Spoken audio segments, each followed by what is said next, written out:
Bumuhos ang congratulatory messages at suporta ng mga Filipino dahil na rin sa pagkapanalo ni Sofronio Vasquez sa The Voice USA. At doon nga ay nakitang naiwagayway ang talento at bandila ng Pilipinas sa buong mundo.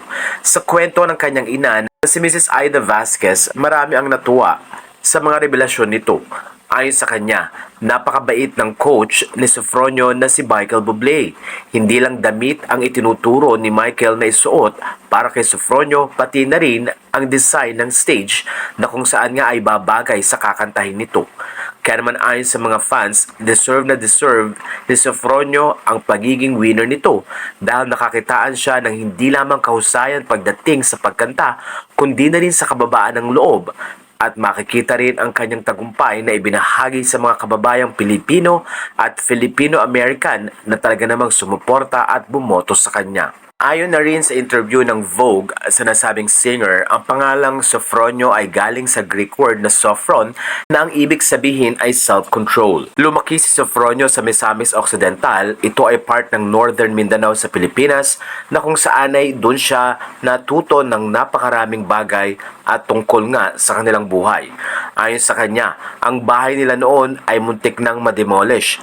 Kaya naman naranasan ni Sofronio ang hirap ng buhay. Pumunta ng Amerika si Sofronio para i-pursue ang dentistry.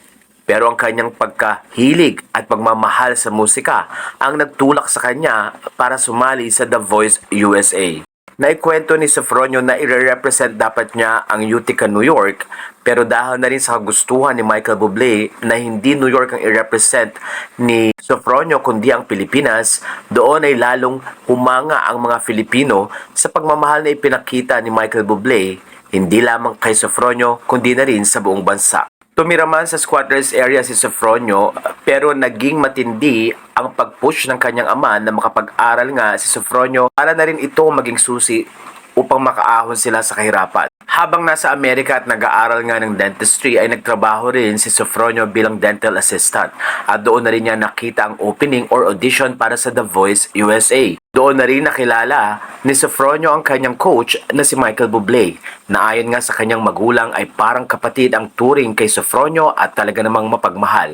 Ito rin ang kinuwento ni Sofronio na very supportive sa kanya si Michael Bublé at lagi nga siyang binibigyan ito ng magagandang advice na makakatulong upang umunlad at lalo pang sumikat ang singer na si Sofronio.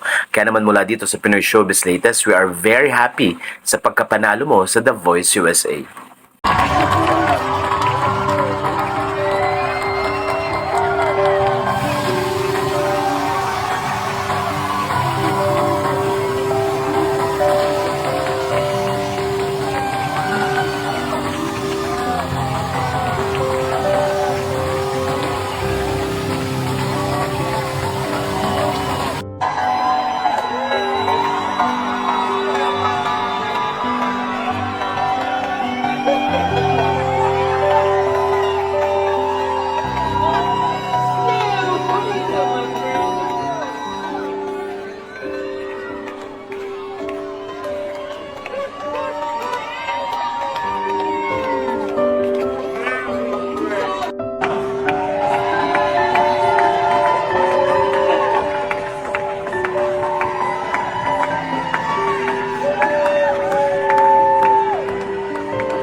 Hi, it's me again, Sofronio Vasquez.